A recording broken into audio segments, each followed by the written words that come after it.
Ushbu loyiha Xalqbank hamkorligida Qo'ng'irot tumani Xorazm Mafiyda 2142, 2143, 2151, 2160 sonli konturda amalga oshirilmoqda.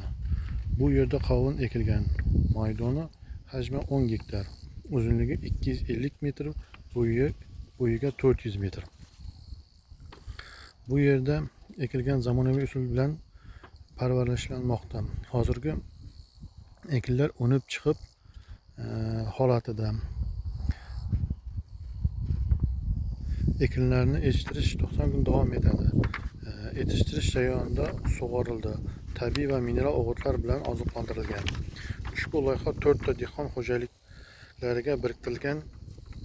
Har bir dehqon xo'jaliklari o'rtacha 2,5 gektardan yer maydonidan to'g'ri keladi.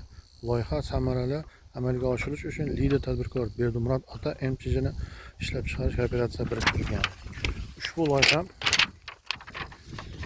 Ushbu loyiha bo'yicha har bir gektarda 30 tonnada jami 300 tonna hosil olish rejalashtirilgan.